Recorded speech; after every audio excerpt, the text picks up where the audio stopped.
سەردانەکەی مەسرور بارزانی بۆ بەغدا شکستی هێنا و هیچ ڕێکەوتنێکی لەسەر دۆسیەی نەوت و غاز لەگەڵ بەغدا لێ نەکەوتوەتەوە بەدەستی بەتاڵ گەڕاوەتەوە هەولێر.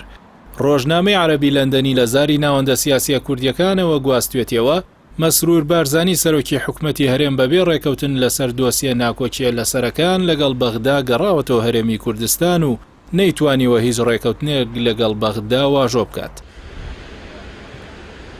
هەروەها بڵاو کراوەتەوە بەغدا سوور بۆ لەسەر هەڵوێستەکانی لەسەر دۆسیەی نەوت و غازی هەرێمی کوردستان و جێبەجێکردنی بڕیارەکانی دادگای فیدراڵی ڕادەستکردنی دۆسیەی نەوت بە بەغدا. بەو هۆیەوە سەردانەکەی سەرۆکی حکومەتی هەرێم بەبێ ڕێکەوتن کۆتایی پێهاتووە. ڕۆژنامەکەوەشی بڵاو کردوێتەوە ناکۆچیەکانی بەغدا و هەرێم لەسەر دۆسیەی نەوت و غاز لێکەوتەی مەترسیداری لەسەر هەرێمی کوردستان دەبێت بە تایبەتی لە بواری وەبەرهێنان و گەشەی ئابووری و بازاڕدا. بەو پێی لە ئێستاوە چەندین کۆمپانیای بواری نەوت نیازی خۆیان بۆ کشانەوە لە هەرێمی کوردستان ئاشکرا کردو و چەندین کۆمپانیای دیکەش کارەکانیان هەڵپەساردووە. لە ماوەی ڕابردوودا وەزارەتی نەوتی حکومەتی فیدراڵی ڕایگەیاند چەندین کۆمپانیای جیهانی بواری نەوت لە ناویشاندا کۆمپانیەکانی شلمبێرگەر، بیکەر هیوز، هالیبەرتون کارەکانیان لە هەرێمی کوردستان ڕاگرتووە و پابەندبوونی خۆیان بە بڕیارەکانی دادگای فیدراڵی عێراق ڕاگەیاندووە.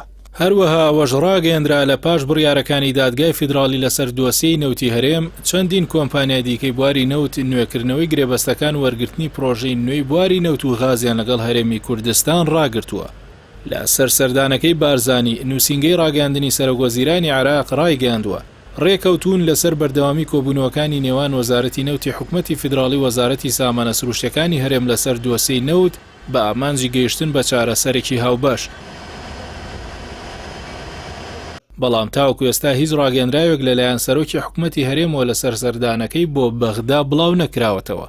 بەو پێی ئامانجی سەردانەکەی سەرۆکی کابینەی نۆ لە ئاست چاوەڕوانیەکاندا نەبووە و لەو سەردانەدا دەسەڵاتدارانی بەغدا سوور بوون لەسەر هەڵوێستەکانیان لەسەر دۆسیەی نەوتی هەرێم و جێبەجێکردنی بڕیارەکانی دادگای فیدراڵی کە مانگی شوباتی ڕابردوو دەریکردن و داوای ڕادەستکردنی مەلەفی نەوت و گرێبەستە نەوتیەکانی هەرێمی کرد و یاسای نەوت و غازی هەرێمیش بەنادەستوری لە قەڵەمدا.